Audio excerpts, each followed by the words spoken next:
కడవరి కాలం అనే మా ఆధ్యాత్మిక కార్యక్రమానికి మిమ్మల్ని అందరినీ ఆహ్వానిస్తున్నాం.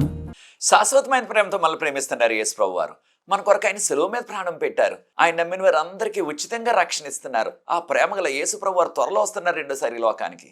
ఆయన నమ్మిన వారందరినీ కూడా పరలోకం తీసుకువెళ్తారు. ఆ ప్రేమగల యేసు ప్రభు నామం పేరిట మిమ్మల్ని అందరినీ కూడా మన కడవరి కాలం కార్యక్రమానికి ఆహ్వానిస్తున్నాను. ప్రియ సోదరి సోదరులారా, దేవుని ఆజ్ఞలతోనే మనకు మెండు దీవెనలు అనే అంశాన్ని బైబిల్ గ్రంథం నుంచి ధ్యానిస్తున్నాం. ఇది 7వ ఎపిసోడు. ఇది ఆఖరి ఎపిసోడు. ఈ అంశం మీద దేవుని యొక్క మహాకృపను బట్టి ప్రభు మనల్ని ఈ నూతన నెలలో ప్రవేశపెట్టారు. ప్రభుకు స్తుతులు చెల్లించి ఈ యొక్క వాక్యాన్ని అర్థం చేసుకోవటానికి ప్రభు యొక్క సహాయాన్ని కోరదాం. ప్రార్థన. పరిశుద్ధ ప్రేమగల మా తండ్రి, మీకు స్తుతులు స్తోత్రాలు వందనాలు చెల్లిస్తున్నాం. మమ్మల్ని, మా కుటుంబాలని, మా సంఘాలని ఈ నూతన నెలలో ప్రవేశపెట్టారు. వందనాలు చెల్లిస్తున్నాం. మీ ఉచితమైన కృపను బట్టి దేవుని ఆజ్ఞలతోనే మనకు మెండు దీవెనలనే అంశాన్ని ధ్యానించే కృప దయచేశారు. ఈ యొక్క ఆఖరి ఎపిసోడ్లో 7వ ఎపిసోడ్లో మీరు కృప చూపించవలసిందని ఈ విషయాలు అర్థం చేసుకోవటానికి పరలోకపు జ్ఞానాన్ని మాకు ప్రసాదించండి ప్రభువా. ఈ లోతైన మర్మాలు తెలుసుకోవటానికి పరిశుద్ధాత్మ శక్తిని మాకు అనుగ్రహించవలసిందని దీన్ని వీక్షిస్తున్న వారిని ఆశీర్వదించండి. ఎవరైతే ఈ యొక్క పరిచర్య ముందు కొనసాగటానికి సహకరిస్తున్నారో వారందరినీ కూడా ప్రత్యేకంగా ఆశీర్వదించవలసిందని యేసు ప్రభు వారి పరిశుద్ధమైన నామాన్ని బట్టి ప్రార్థిస్తున్నాను తండ్రి, ఆమేన్. ప్రియ సోదరి సోదరులారా, దేవుని ఆజ్ఞలతోనే మనకు మెండు దీవెనలు. ఇది 7వ ఎపిసోడ్. గత 6 కార్యక్రమాల్లో కూడా మనం నేర్చుకున్నాం. దేవుని ఆజ్ఞలతో మనకు కలిగేవి 2 రకాల దీవెనలు. ఒకటి ఆధ్యాత్మిక దీవెన. దానిని యేసు ప్రభువు ఎంతో విపులంగా చెప్పారు మనకి. మత్తయి సువార్త 19వ అధ్యాయం 17వ వచనంలో ఆజ్ఞలను కాపాడినట్లయితే మీకు జీవం కలుగుతుంది. ఏ జీవం? నిత్య జీవం అని ప్రభు వారే చెప్పారు. కనుక 10 ఆజ్ఞలు మనం పాటించినట్లయితే యేసు ప్రభు మాటల ప్రకారంగా మనకు నిత్య జీవం కలుగుతుంది. దానితో పాటు అనేకమైన శారీరకమైన దీవెనలు మెండుగా మనకు కలుగుతాయి. మానవులుగా మనందరం కూడా శారీరక దీవెనలు కోరుకుంటున్నాం. ఆ శారీరక దీవెనలు కూడా కలుగుతాయని ప్రభు చెప్పారు. ఆ శారీరక దీవెనలు కూడా కలుగుతాయని ప్రభు మనకు వాగ్దానం చేశారు. 2 రోజుల క్రిందటే క్రైస్తవులుగా మనం అందరం కూడా యేసు ప్రభు యొక్క మరణాన్ని గుర్తు చేసుకున్నాం. యేసు ప్రభు వారు సిలువ మీద దేనికి మరణించారు? యేసు ప్రభు వారు మన కొరకు సిలువపై మరణించడానికి కారణం ఏంటంటే రక్త ప్రోక్షణ లేకుండా పాపపు క్షమాపణ లేదు. ఈ విషయాన్ని హెబ్రీయులకు రాసిన పత్రిక 9వ అధ్యాయం 22వ వచనంలో రక్త ప్రోక్షణ లేకుండా పాపపు క్షమాపణ లేదు. కనుకనే యేసు ప్రభు వారు మన కొరకు సిలువ మీద మరణించారు. అయితే ఎంత ఘోరమైన సిలువ శిక్ష, అన్ని మరణ శిక్షల కంటే కూడా ఘోరమైనది సిలువ మరణం. దాన్ని ఎందుకు ఆయన మన కొరకు అనుభవించారు అంటే ఆయన యొక్క గొప్ప ప్రేమ. దీన్నే గ్రీకు భాషలో అగాపే అంటున్నారు. అంటే ఇంక ఏ స్వార్థం లేకుండా దేనిని ఆశించకుండా చూపించే ప్రేమ. మొదటి యోహాను పత్రిక 4వ అధ్యాయం 19వ వచనం గమనించినట్లయితే ఆయన మనలను మొదటగా ప్రేమించారు కనుక మనము ఆయనను ప్రేమించాలి అని వాక్యం చెప్తుంది మనకి. యేసు ప్రభువు వారు కూడా ఈ లోకంలో ఉన్నప్పుడు ఆ విషయం చెప్పారు. నన్ను ప్రేమించువాడు నా ఆజ్ఞలను గైకొనాలా అని ప్రభు చెప్పారు. యోహాను సువార్త 14వ అధ్యాయం 15వ వచనం. యేసు ప్రభువును ప్రేమించాలంటే మనము మాటలతో చెప్పితే చాలదు నేను ప్రేమిస్తున్నానని. కారణం మనల్ని ప్రేమించారు, మన కొరకు సిలువ మరణం పొందారు. దానివల్లే మనకి రక్షణ భాగ్యం కలుగుతుంది. అయితే ఆయన ప్రేమించాలి. ఆయన ప్రేమించాలంటే ఆయన ఆజ్ఞలను గైకొనాలని యోహాను సువార్త 14వ అధ్యాయం 15వ వచనం మనకి ఎంతో విపులంగా చెప్తుంది. యేసు ప్రభు మాటలనే చూడండి. యోహాను సువార్త 15వ అధ్యాయం 10వ వచనంలో మీరు నా ఆజ్ఞలను గైకొన్నట్లయితే నా ప్రేమలో నిలిచి ఉంటారంటున్నారు ప్రభు వారు. ప్రియ సోదరి సోదరులారా, మనము ఆయన ఆజ్ఞలను పాటించినట్లయితే ఆయన ప్రేమలో నిలిచి ఉంటాం. ఎంత గొప్ప ధన్యత చూడండి మనకి. ప్రియ సోదరి సోదరులారా, చాలామంది ఒక వాదన తెర మీదకి తెస్తున్నారు. అదేమిటంటే మనకు 10 ఆజ్ఞలు అవసరం లేదు, అవి కొట్టివేయబడ్డాయి, అవి సిలువకు మేకులతో కొట్టేశారు ప్రభువారు అని చాలా బలంగా వినిపిస్తున్నారు. దానిని కూడా బైబిల్ గ్రంథం నుంచి అర్థం చేసుకుందాం. బైబిల్ గ్రంథం ఏం చెప్తుంది ఈ విషయాల గురించి అని. కారణం మనకి బైబిల్ గ్రంథమే ప్రామాణికం. బైబిల్ గ్రంథం చెప్తే దాన్ని నమ్ముదాం. బైబిల్ గ్రంథం చెప్పినట్లయితే దాన్ని చేద్దాం. బైబిల్ గ్రంథంలో లేకపోయినట్లయితే, బైబిల్ గ్రంథం ఆ విషయాన్ని చెప్పకపోయినట్లయితే వారు ఎంత గొప్ప సేవకులైనా, ఎంత పెద్ద పరిచర్య ఉన్నా దానిని మనము పట్టించుకోవాల్సిన పని లేదు. కారణం మానవులుగా మనకు కావాల్సింది బైబిలు, దేవుని యొక్క మాటలు, దేవుని యొక్క వాక్యము. కొలసీలకు రాసిన పత్రిక 2వ అధ్యాయం 14వ వచనంలో ఈ విషయం రాయబడ్డది. మనకు వ్యతిరేకంగా ఉన్న ఆ చేవ్రాతను ఆయన మేకులతో సిలువ కొట్టేశారని రాయబడ్డది. అయితే మనకు వ్యతిరేకంగా ఉన్నది ఏమిటి? చాలా మంది 10 ఆజ్ఞలు అనుకుంటున్నారు, దీన్నే ధర్మశాస్త్రం అంటున్నాం. అది సరికాదు. కారణం, దేవుడే తన సొంత చేతితో 10 ఆజ్ఞలు రాసిచ్చారు. దేని కొరకు? చాలా ప్రాముఖ్యమైనది కనుక దాన్ని రాతి పలకల మీద రాశారు. దేని కొరకు? అది కలకాలం ఉండాలని. ద్వితీయోపదేశకాండం 28 అధ్యాయం మొదటి 2 వచనాలు మనం గమనించినట్లయితే దానిలో, నీవు నా మాటలు శ్రద్ధగా విని నా ఆజ్ఞలను గైకొన్నట్లయితే నిన్ను దేశాలన్నిటికంటే కూడా ఉన్నతమైన స్థితిలో పెడతాను, అన్ని దేశాల కంటే కూడా మిమ్మల్ని మిన్నగా చేస్తాను అని ప్రభు యొక్క వాగ్దానం. 10 ఆజ్ఞలు మనకు వ్యతిరేకమైనట్లయితే ఆయన ఎందుకు రాసిస్తారు? 10 ఆజ్ఞలు మనకు వ్యతిరేకమైనట్లయితే ఉన్న దేశాలన్నిటికంటే కూడా మిమ్మల్ని ఉన్నతమైన వారుగా చేస్తానని ప్రభు ఎందుకు వాగ్దానం చేస్తారు? 10 ఆజ్ఞలు మనకు వ్యతిరేకం కాదు. వ్యతిరేకమైతే దేవుడు ఎవరు మనకి? అవి మనకు అనుకూలం, మనకి దీవెనకరం. కనుకనే మొదటి యోహాను పత్రిక 3:22 వచనంలో వాక్యం ఏం చెప్తుందో చూడండి. మనము దేవుని యొక్క ఆజ్ఞలను గైకొనుచున్నాము కనుక మనం చేసే ప్రార్థనకు ప్రభు జవాబిస్తున్నారు. ప్రార్థించే ప్రతి వారు కూడా మనం కోరుకునేది మన ప్రార్థనకు జవాబు రావాలని. ఆ జవాబు రావాలంటే 10 ఆజ్ఞలను మనం పాటించినట్లయితే ఆ ప్రార్థనకు జవాబు వస్తుందని మొదటి యోహాను పత్రిక 3:22 వచనంలో మనం గమనిస్తున్నాం. పాత నిబంధన కాలంలో ఆ యొక్క బలి అర్పణల విధానం ఉండేది. బలి అర్పణలు చేసేవారు. ఒక పాపం చేస్తే ఒక గొర్రె పిల్లని అర్పించాల. అదే రోజున ఒక 5 పాపాలు చేస్తే 5 గొర్రె పిల్లలను అర్పించాల.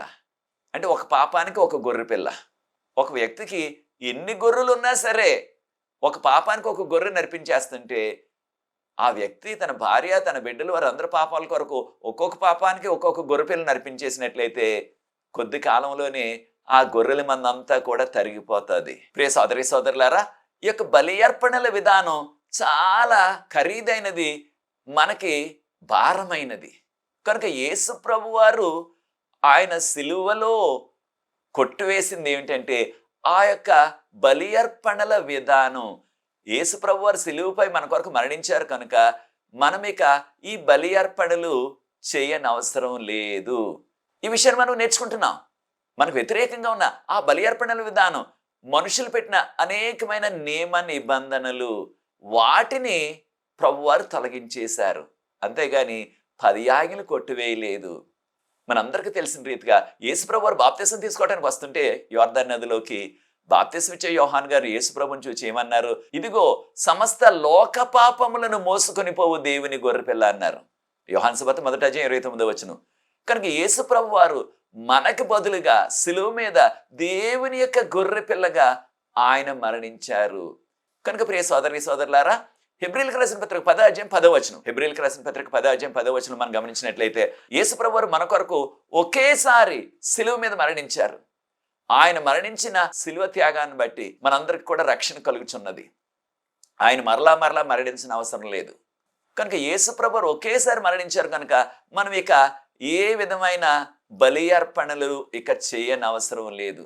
అయితే చాలా విచారం ఏమిటంటే అనేక సంఘాల్లో ఈనాటికి కూడా ఆ పస్కా పండుగ జరుపుకుంటున్నామని వారు సాకు చెప్తున్నారు. ఆ పస్కా పండుగ ముసుగులో ఏం చేస్తున్నారు? ఆ దినాన్న గొర్రె పిల్లను వధిస్తున్నారు.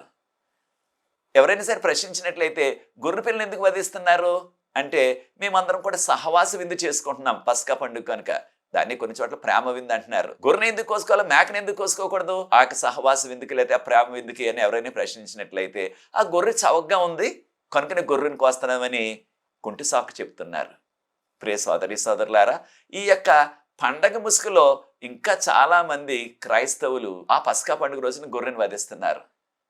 అంటే యేసు ప్రభు సిలువ మీద ఒకేసారి మన కొరకు మరణించిన ఆ సిలువ త్యాగాన్ని ఎంతో తగ్గించేస్తున్నారనమాట. దాన్ని వారు పూర్తిగా నమ్మటం లేదు. ప్రతి సంవత్సరం కూడా గొర్రె నర్పించేస్తున్నారు. అది క్రైస్తవులమైన మనకు తగదు. కాను యేసు ప్రభు వారు ఈ లోకానికి వచ్చి చనిపోయిన తర్వాత ఈ యొక్క యూదులకి ఇవ్వబడిన ఆ పండగలు, ఆ ఆచారాలు మనము చేయవలసిన అవసరం లేదు. అయితే ఇవ్వబడిన 10 ఆజ్ఞలు అవి పండగలు కాదు, ఆచారాలు కాదు. ప్రభువారు ఆయన సొంత చేతితో రాసిచ్చినవి అవి. ఒక విషయాన్ని మనం గమనించాలా. అదేంటంటే బైబిల్ గ్రంథంలో ధర్మశాస్త్రం అనే మాటకు క్రొత్త నిబంధనలు వాడిన గ్రీకు పదం నోమోసు అంటారు. నోమోస్ అంటే 10 ఆజ్ఞలు, దాన్నే ధర్మశాస్త్రం అంటాం. మీలో కొంతమందికి గ్రీక్ తెలుసు. కొలసీలకు రాసిన పత్రిక 2వ అధ్యాయం అంతా కూడా క్షుణ్ణంగా గ్రీక్ భాషలో చదివి చూడండి, లేకపోతే ఎవరైనా గ్రీక్ భాష వచ్చిన వారి చేత చదివించి చూడండి. దానిలో ఎక్కడ కూడా నోమోసు అనే మాటే వాడలేదు. అంటే ఇక్కడ 2వ అధ్యాయంలో కొలసీలకు రాసిన పత్రిక 14వ వచనంలో ఉన్న ప్రస్తావన 10 ఆజ్ఞలకు సంబంధించినది కాదు. మరి ఏ మాట వాడారు అక్కడ? డాగ్మాతా అనే మాట వాడారు, గ్రీక్ పదం. డాగ్మాతా అంటే మానవులు పెట్టిన నియమ నిబంధనలు, మానవులు పెట్టిన ఆ రూల్స్ అన్నమాట. అవి కొట్టివేయబడ్డవి. అయితే యూదులు 613 నియమ నిబంధనలు వారు పెట్టేశారు. ఆ 613 కూడా ఏం చెయ్యాలా ఏం చేయకూడదు అనే విషయాలు రాశారు దానిలో. ఇక్కడ పౌలు గారు మనకు ప్రస్తావిస్తున్నది ఏంటంటే మానవులు పెట్టిన ఆ యొక్క రకరకాల నియమ నిబంధనలు, తర్వాత దేవుడే స్థాపించారు ఆ యొక్క బలి అర్పణల విధానం, దానిని ఈ రెండాటిని కూడా మనకి అడ్డుగా ఉన్నవి, వాటిని తొలగించేశారు ప్రభు. ఈ విషయాన్ని మనం గుర్తించాలా. గమనించండి, కొలసీలకు రాసిన పత్రిక 2వ అధ్యాయం 20 నుంచి 22 వరకు ఉన్న వాక్య భాగాన్ని మనం గమనించినట్లయితే పౌలు గారు ఎంతో విపులంగా చెప్తున్నారు. యేసుక్రీస్తుని నమ్మినట్లయితే ఇంకా ఈ లోక సంబంధమైన ఆచారాలు, ఈ లోక సంబంధమైన మానవులు పెట్టిన ఆ నియమ నిబంధనలు ఎందుకు పాటిస్తున్నారు మీరు అని ప్రశ్నించారు. వాటిని మీరు చేయొద్దు అని పౌలు గారు వారికి హెచ్చరిక చేశారు. ఈ విషయాన్ని మనం గుర్తించాలా. కారణం ఏంటంటే ఈ మానవులు పెట్టిన అనేకమైన నియమ నిబంధనలు అవన్నీ కూడా తొలగించబడ్డాయి. మనం చేయవలసింది ఏంటంటే యేసు ప్రభు ఏమైతే చెప్పారో, వాక్యంలో ఏమైతే ఉన్నదో వాటిని పాటించాలా. ప్రభువారు 10 ఆజ్ఞలు రాసిచ్చారు మనకి, వాటిని మనం పాటిస్తున్నాం. అయితే ఈ యొక్క యూదులు పెట్టుకున్న 613 నియమ నిబంధనలు కూడా అవి పరిశుద్ధాత్ముడి ప్రేరేపణతో రాసినవి కాదు, లేకపోయినట్లయితే దేవుడు రాసిచ్చినవి కాదు. దేవుడు మోషే చేత గాని ఏ ప్రవక్త చేత గాని రాయించిన నియమ నిబంధనలు కాదు. ఆనాటి యూదా మత పెద్దలు పెట్టుకున్న ఆ నియమ నిబంధనలు, వాటన్నిటిని కూడా ప్రభు తొలగించేశారు. ఈ యొక్క ఆచార వ్యవహారాలు, ఈ యొక్క మత సంబంధమైన ఆచారాలు, దానితో పాటు ఈ యొక్క బలి అర్పణల విధానం, వాటన్నిటిని కూడా ప్రభు తొలగించేశారు. నాకు తెలిసిన అనేక మంది తోటి సేవకుల్ని, వారిని ఈ యొక్క విషయాన్ని అడిగాను. ప్రభు శిలువ మీద ఆజ్ఞలను కొట్టివేశారా, ధర్మశాస్త్రాన్ని కొట్టివేశారంటే తప్పకుండా కొట్టివేశారండి అనేసి కొలసీలకు రాసిన పత్రిక 2వ అధ్యాయం 14వ వచనాన్ని చూపిస్తున్నారు వారు. అయితే ప్రియ సోదరి సోదరులారా, వారు నేను వేసిన ఇంకో ప్రశ్న ఏంటంటే ఈ యొక్క 10 ఆజ్ఞలన్నీ కొట్టివేసినట్లయితే మనము నరహత్య చేయవచ్చా, మనము వ్యభిచారం చేయొచ్చా, మనం దొంగతనం చేయొచ్చా, మనం అబద్ధ సాక్ష్యం చెప్పవచ్చా, మనం ఇతరులది ఏదైనా సరే ఆశించవచ్చా అంటే అవి చేయకూడదు, అది దేవునికి విరుద్ధం అంటున్నారు. మరి ఈ 10 ఆజ్ఞల్లో ఏ ఆజ్ఞను కొట్టివేశారు దేవుడు? ఆజ్ఞలన్నీ కూడా నిలిచే ఉన్నాయండి. ఒకే ఒక ఆజ్ఞ తొలగించబడ్డది. ఏ ఆజ్ఞ అది అంటే ఆ 4వ ఆజ్ఞ ఉన్నది చూడండి, విశ్రాంతి దినమును పరిశుద్ధంగా ఆచరించమనే ఆజ్ఞ, దానిని ప్రభు కొట్టేశారు అని వారు చెప్తున్నారు. ఈ తక్కిన 9 ఆజ్ఞలు ఉన్నాయి, ఒక ఆజ్ఞ నేను తొలగించేశాను, అది మీరు చేయనవసరం లేదు, నేను లేచిన ఆ దినాన్ని మీరు ఆరాధించండి అని ప్రభు ఎక్కడా చెప్పలేదు మనకి. ప్రభు యొక్క శిష్యులు ఎవరు చెప్పలేదు, తర్వాత కాలంలో ఉన్న పౌలు గారు కూడా చెప్పలేదు మనకి. కనుక బైబిల్ గ్రంథంలో మనకి ఈ యొక్క 4వ ఆజ్ఞ, దాన్ని విశ్రాంతి దినమును పరిశుద్ధంగా ఆచరించమని నిర్గమకాండం 20వ అధ్యాయం 8 నుంచి 11 వరకు ఉన్నది. దానిని తొలగించినట్లుగా మనకి ఎక్కడ కూడా బైబిల్ ఆధారాలు లేవు. అయితే ఒక్కసారి యేసు ప్రభు జీవితంలోనే ఆయన ఈ 10 ఆజ్ఞలన్నీ పాటించారా? ఈ 4వ ఆజ్ఞ అనగా విశ్రాంతి దినాన్ని దాదాపుగా క్రైస్తవ లోకం అంతా కూడా మర్చిపోయింది.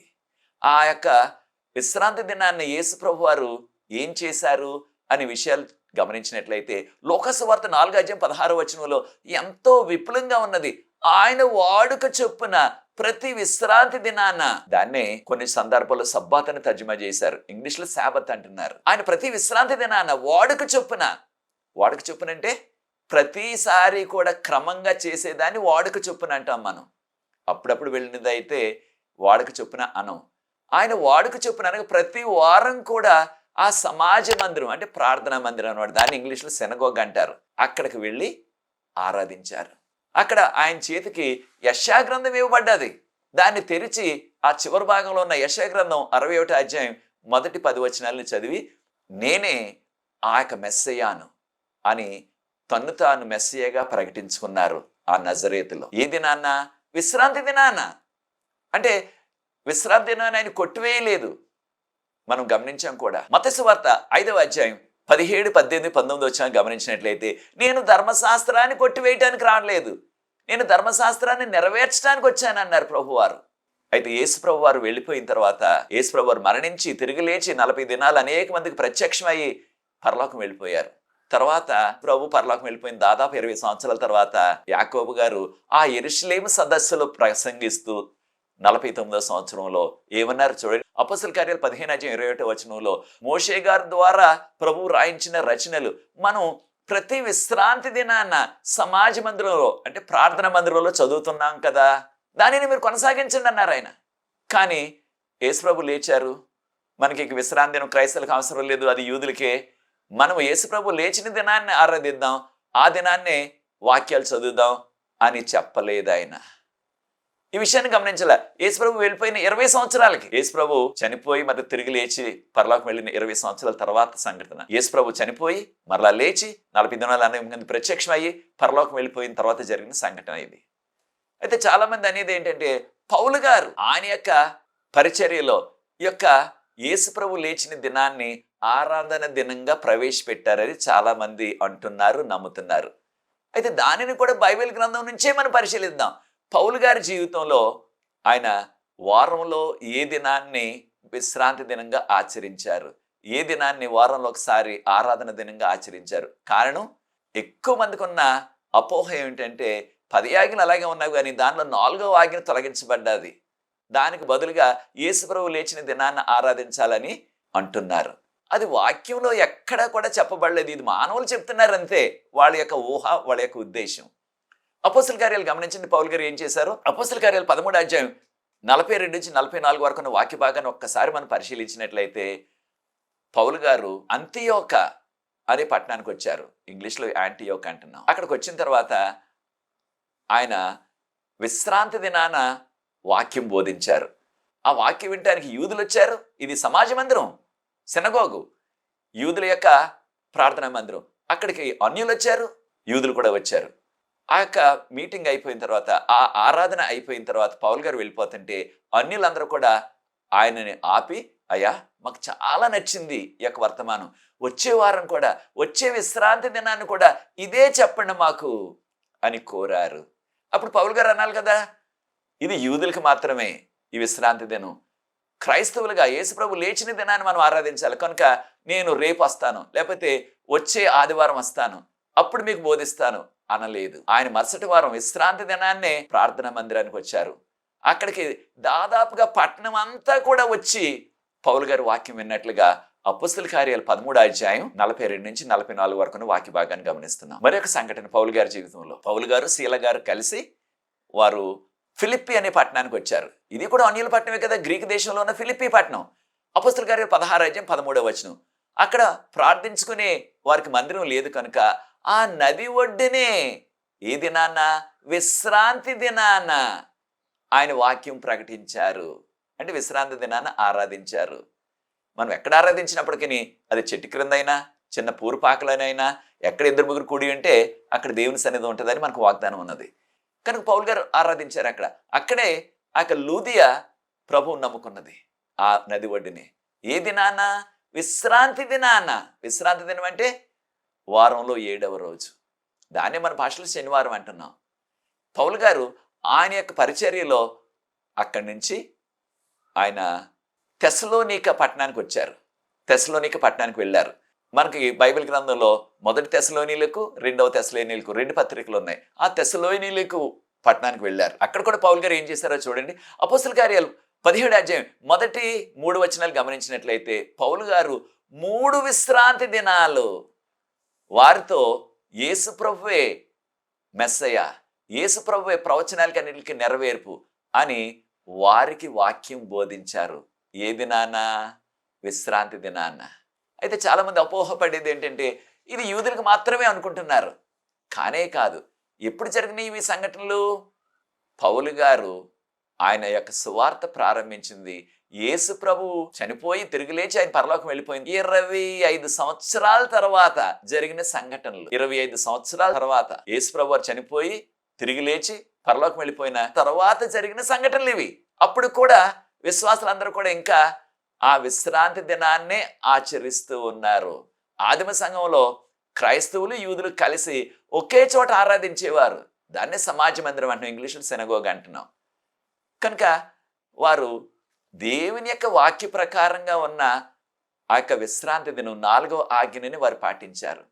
పౌలు గారు ఆయన యొక్క పరిచర్యలో కొరింథీ పట్టణానికి వచ్చారు. అది కూడా అన్యుల పట్టణమే కదా.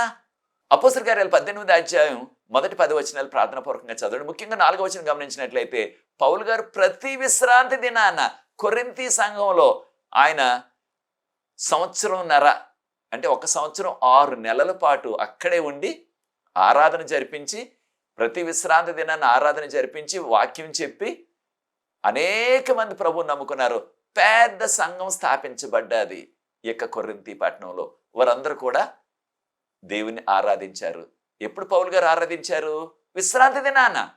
కారణం అది కొట్టివేయబడలేదు. దాని కొరకు మనం ఈ విషయాలను కూడా నేర్చుకుంటున్నాం. 10 ఆజ్ఞలు ఏదీ కొట్టివేయబడలేదు. 4వ ఆజ్ఞతో పాటు ఏది కొట్టివేయబడలేదు. అవన్నీ కూడా మనం పాటించాల. అయితే చాలామందికి ఉన్న మరొక అపోహ ఏమిటంటే పౌలు గారే ఖచ్చితంగా ఈ యొక్క ఆరాధన దినాన్ని మార్చేశారు అని ఒక అపోహ ఉన్నది. అయితే ఏంటి అపోహ అంటే పౌలు గారు చెప్పారు కదండి, వారి ఉద్దేశంలోనమాట. చాలామంది అనేది ఏంటంటే పౌలు గారు చెప్పారు కదా, ప్రతి ఆదివారంన అంటే వారంలో మొదటి దినాన మీరు ఉపకార వేతనాన్ని ప్రోగు చేయండి అన్నారు. అయితే ఈ విషయాన్ని కూడా మనం గమనిద్దాం, బైబిల్ గ్రంథం నుంచే నేర్చుకుందాం. మొదటి కొరింథీయులకు రాసిన పత్రిక 16వ అధ్యాయం మొదటి 4 వచనాల్ని ప్రార్థనాపూర్వకంగా చదవండి. దాన్ని చదివినట్లయితే పౌలు గారు అంటున్నారు, ఆ యొక్క యెరూషలేములో ఉన్న పరిశుద్ధుల కొరకు మీరందరూ కలిసి ఉపకార వేతనం, దీన్ని చందా అంటున్నాం. మనం దేవునికి ఆలయంలో ఇచ్చేది చందా కాదు, కానుక. చందా అంటే ఏంటి? వారి మీద కాస్త జాలిపడి, ఏదో కష్టాల్లో ఉన్న వారికి, ఏదో తుఫాను వచ్చినప్పుడు, వరదలు వచ్చినప్పుడు, భూకంపాలు వచ్చినప్పుడు వారికి మనం ఇచ్చేది చందా. దాన్ని ఇంగ్లీష్లో డొనేషన్ అంటున్నాం. అయితే ఇక్కడ పౌలు గారు చెప్తున్న విషయం ఇది చందా, ఇది విరాళం. వారి మీద జాలిపడి ఇచ్చేది ఎవరి కొరకు? పరిశుద్ధులు. ఇది సంఘం కొరకు కాదు, సువార్త కొరకు కాదు, ఆలయ నిర్మాణానికి కాదు. ఇది ఆ యొక్క విశ్వాసుల కొరకు ఇచ్చేది. ఏం జరిగింది విశ్వాసులకి? చరిత్ర చెప్పేది ఏంటంటే యెరూషలేములో మహాకరువు వచ్చేసింది అప్పుడు. కనుకనే ఆ కరువు నిమిత్తం గమనించండి, మొదటి కొరింథీయులకు రాసిన పత్రిక 16వ అధ్యాయం 3వ వచనం గమనించినట్లయితే ఆ యొక్క పరిశుద్ధుల కొరకు మీరు ఉపకార వేతనం అంటే వారికి ఉపకారం చేయటానికి, దీన్ని ఇంగ్లీష్లో మనం ఫ్యామిన్ రిలీఫ్ ఫండ్ అని అనొచ్చు. కరువు బాధితుల కొరకు వారు ప్రోగు చేసిన విరాళం. ఎప్పుడు చేయమన్నారు? వారంలో మొదటి రోజున. దేనికి వారంలో మొదటి రోజున అంటే ఖచ్చితంగా ఇది ఉపకార వేతనం కనుక మనకున్న చరిత్ర ఆధారాల ప్రకారంగా అనేక మంది విశ్వాసులు వ్యాపారాలు చేసుకునేవారు అక్కడ కొరింథీ పట్టణంలో. ఆ వ్యాపారం చేసుకుంటున్న విశ్వాసులు వారంలో మొదటి రోజున వారి లెక్కలు చూసుకుని గత వారంలో మనకు ఎంత లాభం వచ్చింది, ఎంత నష్టం వచ్చింది అనే వివరాలు చూసుకుని అప్పుడు వారికి కలిగిన ఆ లబ్ధిలో కొంత భాగాన్ని ప్రక్కన పెట్టండి. కొరింథీయులకు రాసిన పత్రిక 16వ వచనంలో ఈ యొక్క ద్రవ్యాన్ని మీ వద్దే ఉంచుకోండి అన్నారు పౌలు గారు. దేనికి?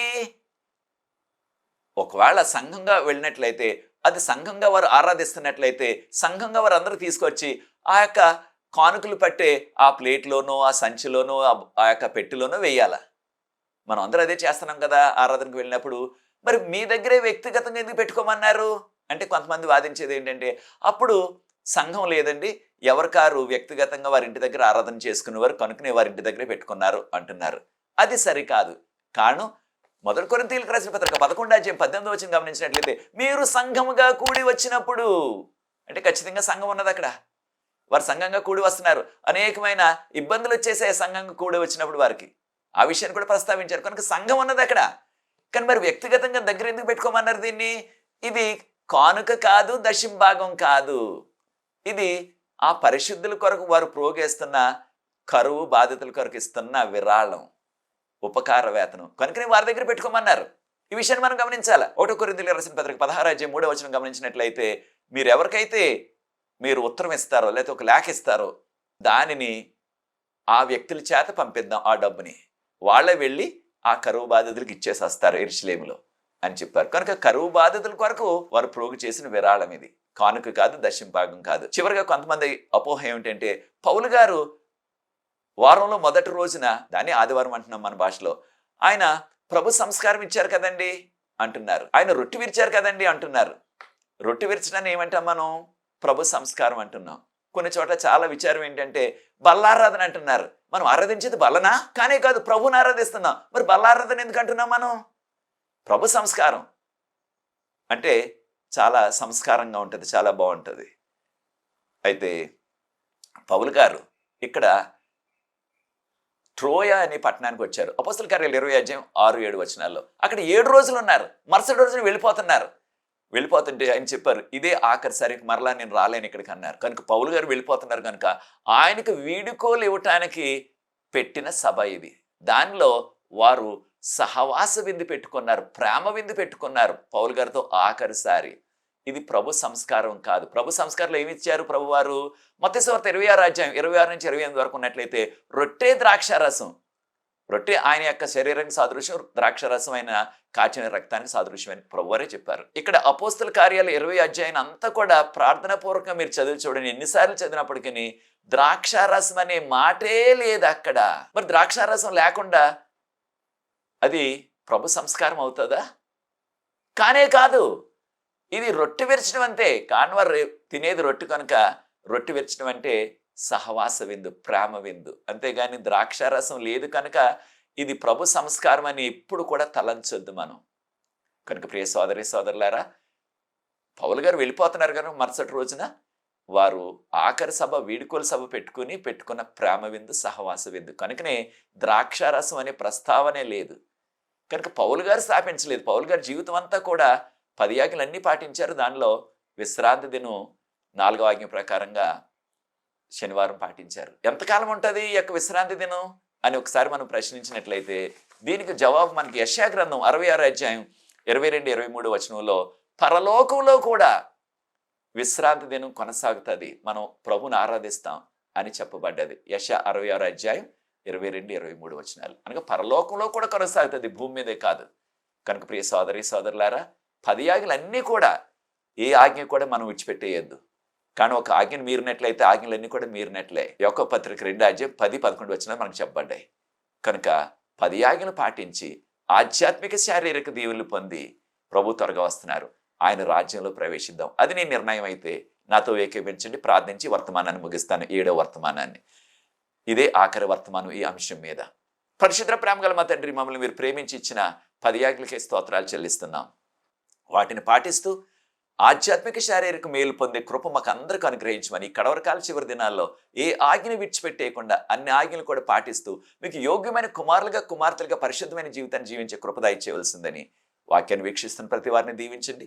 ఈ పరిచర్య ముందు కొనసాగడానికి ఎవరైతే సహకరిస్తున్న వారందరినీ ఆశీర్వదించమని యేసు ప్రభువు వారి పరిశుద్ధమైన నామమును బట్టి ప్రార్థిస్తున్నాను తండ్రి, ఆమేన్. ప్రియ సోదరి సోదరులారా, ప్రభు మిమ్మల్ని ప్రేరేపించినట్లయితే పరిచర్య ముందు కొనసాగడానికి తెర మీద వచ్చే నంబర్కు నన్ను సంప్రదించండి, మీకు వివరాలు అందిస్తాం. ఈ పరిచర్యలో మీరు కూడా పాలిభాగస్తులు అవ్వండి, సహకరించండి. ప్రభు మిమ్మల్ని దీవిస్తారు. ఎటువంటి ప్రార్థన అవసరం ఉన్నప్పటికీ మాతో పంచుకున్నట్లయితే మనకు ప్రార్థన బృందం ఉన్నది. ప్రతి సాయంత్రం కూడా విజ్ఞాపన ప్రార్థన చేస్తున్నాం. ఈ యొక్క అవకాశాన్ని మీరు కూడా సద్వినియోగం చేసుకోండి. వచ్చే కార్యక్రమంలో మరొక అంశంతో మీ ముందుకు వస్తాను. ప్రభు మిమ్మల్ని ప్రత్యేకంగా దీవించుగాక. God bless you.